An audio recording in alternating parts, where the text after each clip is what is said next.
Hello, it's Chris Grimm. Can't even remember who I am anymore. It's Deep Work Fast, and I'm Chris Grimm. I'm here every week to talk to you about really important ways that you can be your best at work and at home. Today, I want to talk about mental strength, or what some people call mental toughness. So I dropped a blog yesterday. I talked about unleashing your hidden mental strength. But today, what I thought I would do is, first of all, talk about what that is, because some people get very confused between mental toughness and resilience. They are not the same. So let's start there. If you don't know the difference, think about it this way. Mental strength or mental toughness is an offense. I want you to think about it that way. It is what we use when we're in the situation that maybe is stressful. Maybe you got laid off. Maybe you are getting a divorce. Maybe you just got a new boss and you're in the middle of all this change, whatever. When you're standing in the middle of the storm, the mental toughness is what you need. Now, you might not have it. I hope you do. We're going to talk about that, right? But the mental strength or toughness is what's happening during the situation. And if you think about mental toughness as like having muscles, the same way you would build strength in your body, I can show you how to build that before the problems happen, because in the middle of the problems is not when you should be trying to build the strength. That requires the other thing, resilience, right? So if you don't know the difference between the terms, resilience is how we recover, right? It is a little bit more, if you want to think about offense and defense, right? We build our mental strength so that in the middle of the process, we are strong. And then how we recover from it, which sometimes happens during a process, because most change or most crises, most problems, right? Like it's usually not one thing. It's usually a process, right? Which might have a whole bunch of decisions or a whole bunch of, what do I want to say, domino effect, right? One thing happens and then a whole bunch of things happen that make up the whole situation. And so mental strength or mental toughness is how we handle it in the moment, which we can prepare for.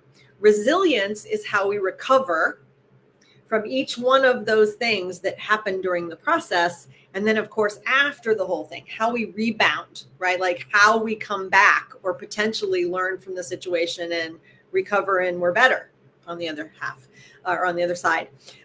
So what I want to talk with you about, because a lot of people, and some of you I coach, so I know you, and I don't think anybody can be hurt by having a review of this.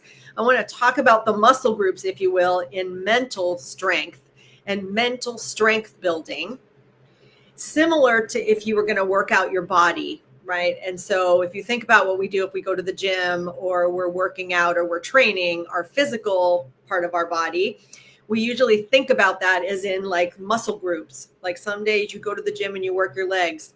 Another day, maybe you're going to work your back and your arm and your upper body. And so mental strength is similar to that, which is you can break it down into 3 parts. This is not in the blog, so I'm giving you something extra right now. And later when you look at the blog, which Heather put in, thank you, Heather, Mission Control, in the chat right now.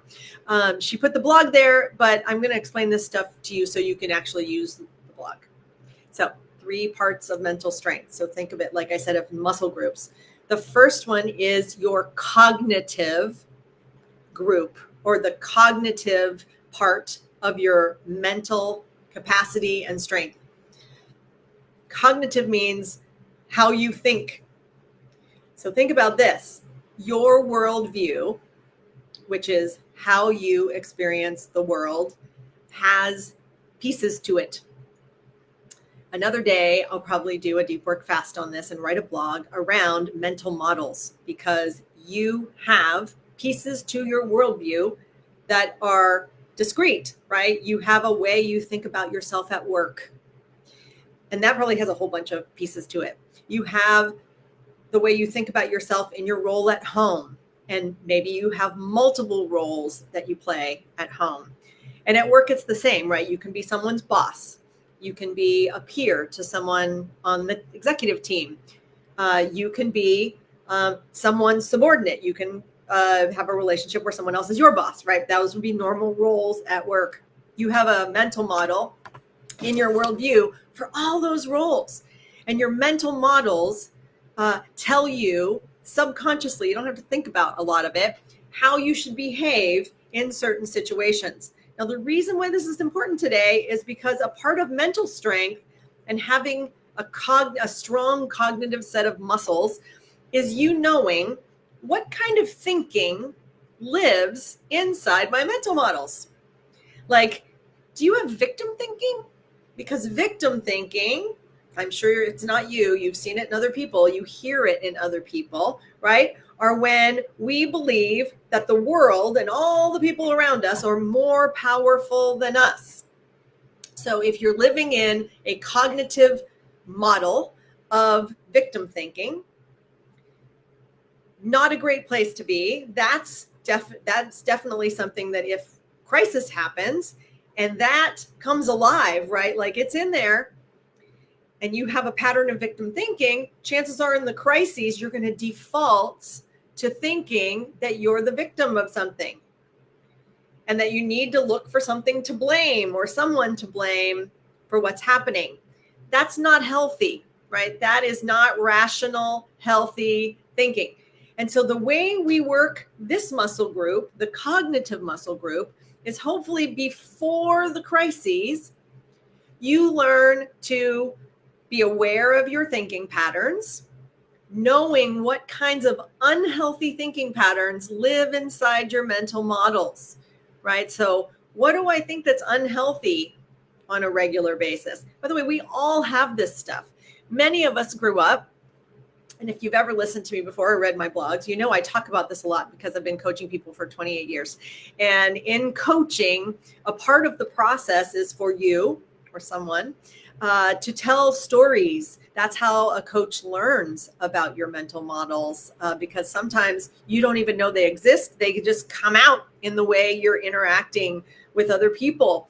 And oftentimes they show up when we are in a conflict or when we have a dilemma or when we're being asked to do something that feels really hard or when we're failing, right? When anytime you have all of a sudden this big disruption that doesn't feel good, a lot of your mental models that you didn't know exist because they were subconscious and you built them maybe even when you were a kid, they show up. And so part of being cognitively strong and building strong mental process is knowing what's in there, right? How do your mental models work? What parts of your mental models are very healthy ways of thinking or rational thinking? What parts of your thinking are naturally irrational? And like I said, don't feel bad. I don't want you to feel shame around this at all. Most of us have some of this stuff or some weird balance of it because we were rewarded for behavior, or maybe even your organization has a culture, I know you know, that rewards irrational behavior. It happens. We see it all the time, right? It's maybe a fun culture. Maybe it's a great culture, but maybe it's toxic. And maybe there are parts of it that are good and parts of it promote irrational thinking and irrational behavior. So cognitive ability and your mental strength is important, and it means you know what's in there and that you have awareness around your thinking patterns and awareness specifically around what are your thinking patterns when you're in a crisis. What do I do when I'm triggered? What do I do when there's a problem? How do I respond? So one, knowing about that. And then if there's irrational stuff in there, we could work on it, hopefully before there's a problem. The second mental muscle group, almost couldn't say that, is your emotional patterns. So if you haven't heard me say this before, I'm going to say it to you right now. Our emotional life and the part of our mental health that is related to our emotions has both impulses and feelings in our body. And then it has the way that we label those. That's what emotions are actually, right? So most likely you have certain ways that you feel in your body when you are mad. So what I was just saying is your body has impulses and feelings. And then when you're feeling those, you naturally, as a smart adult human, want to label that as something. We do that so we can make sense of our world for ourselves and, of course, for the other people that we're around, because we usually talk about it. Or someone is, how are you today? Well, we have language so we can label it, right? So in your emotional world, you've got feelings and impulses, and then you have the way you make meaning of those, and those are called emotions. So why am I bringing it up today? Because it's a muscle group for mental strength, for you to know what impulses do you feel when you're stressed out, when you're panicking, when you're trying to prevent something, when you feel out of control, when you're grieving. What's happening in you? How do you make sense of it, and how do you label it? And just like the cognitive, what do you have in your emotional world that isn't completely regulated? Now, this is important. If you've ever taken emotional intelligence work or training or anything, or had a coach, most likely you've heard about that. Emotional intelligence means you are aware of yourself and you know how to regulate it. You know how to manage those emotions so they don't hijack you, so that they don't take control of the situation. Why does this matter? Well, because if you want to be predictably mentally strong in the middle of whatever's going to happen, you need to know what emotions are going to show up. And it'll be really great if you knew how to manage them. Doesn't mean suppress them. Doesn't mean ignore them. It doesn't mean, ignore, suppress. That's a good way of thinking about it, right? That's not what I want you to do. I don't say to people that it's healthy for you just to shove it down there and pretend like it doesn't exist. You need to have practice regulating those emotions so that you know how to calm yourself and get to clear thinking quickly. The third muscle group in mental health or mental strength is the behavior part. Now, the behavior is what we say and do. And I want to say that to you because it's really important that you don't think the behavior part of this is the behavior you think about in your mind. Because oftentimes we have intent. We think a lot. Most of us ruminate. Think about it. If you're going to have an uncomfortable conversation or you're not sure how to make a decision, you're probably running it through your mind over and over again. And then we do something. And it isn't always what we rehearsed in our brain. In fact, I know a lot of people who rehearse it, and then real life shows up and they don't do anything like they thought. That can be good and it can be bad. Okay, the reason why this is this important part of this is that mental strength is not you enduring, ignoring, or muscling through knowing something's wrong, feeling the bad feelings, and doing it anyway. Now, I know a lot of people have been in situations, and for generations, by the way, we've had leaders who kind of said, big boys don't cry and get over it and all of those things. And what we know is that that's not completely healthy. So you should know when it's time to endure and when it is not time to endure. And actually, the mental strength part of this is being in the middle of the storm and knowing what to do and being in charge of yourself. And I was saying just a few minutes ago, sometimes when our thinking's irrational and it drives emotions and feelings in our body that hijack us and make us more irrational or make us volatile or make it so that the emotions are taking us into fight or flight, so we can't think rationally anymore. We're not using our calm, cool head. We're actually in a space that's not rational and probably super fear-based. That's why they call it fight or flight, right? Well, then, of course, the behavior part of that is most likely we are going to fall into default patterns that don't help us. They don't set us up for success. And then after the whole thing's over, we regret things. So I don't want you to do that. The idea here is for you to realize you can have more control over your experience than you might have. And what I've learned, I'm 55, so I've lived a lot of life, and I have a lot of people around me who I've coached in multiple jobs and situations. And so that's been incredibly helpful because I can get to know people's patterns along with them. and be able to reflect back to them, hey, remember, you tend to do this. That's the value, I think, of having a long-term relationship with a coach. But you could do the same thing with other people that you work with or friends, etc. The most important part of this is you being aware of yourself. Like, what are my tendencies? And being able to stop yourself before you use behavior that's not appropriate for you now. So the last thing I want to say is this part, right? So mental strength, like I said, it's not resilience, because that's later. Mental strength in the moment is potentially you being so in control of yourself and so aware of your tendencies and your thinking and what emotions show up and how does your body feel, that before you behave, you may choose to take action in a way that is contrary to your feelings. An example would be being scared to death and your whole body telling you not to do something and doing it anyway. I had to learn how to ski as an adult. I was scared to death. I used to stand at the top of that thing. Lots of people can tell you this is really true, and cry at the top of the mountain, watching everybody have a great time as they were skiing. So I had to get help. I had to get some coaching around this. I had to learn this. And a lot of it was just right here. Had nothing to do with anything else or anybody else, right? It had to do with me overcoming those feelings I was having of being afraid, and then doing the opposite of what I on the inside was telling myself if I was going to stay in fear-based behavior.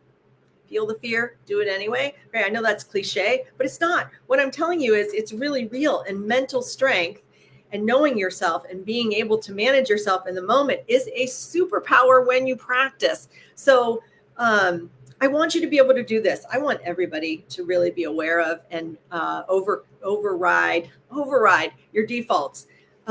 So if you haven't looked at it yet, it's in the chat. Thank you to Heather for putting it there. The blog this week, like I said, is Unleashing Your Hidden Mental Strength.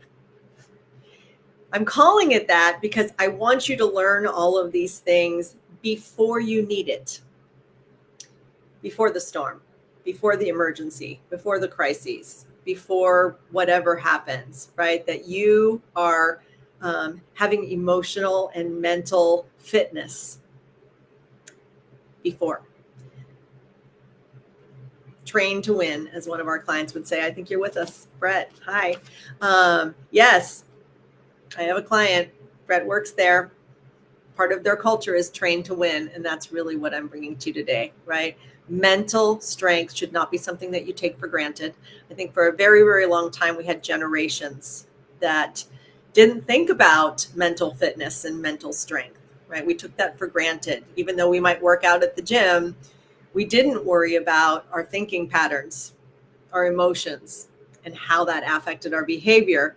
And for many, many people who have been functioning on defaults for a long time, I hope you're learning that you don't have to do that anymore. So I want you to be at your best. I also want you to role model this for the people around you at work and at home, because if we had more people who were taking care of themselves and managing this appropriately, we have a lot of situations in the world, frankly, and at work and in people's homes that would be incredibly different and better and more productive. So thanks for being with me every Tuesday, 3 p.m., deep work fast, always 20 minutes or less. And that means I have to be quiet right now because it's seconds away. Okay, awesome people. Have a wonderful day, and check out that blog. And if you need more resources around this, you know where to find me. Okay, bye. My live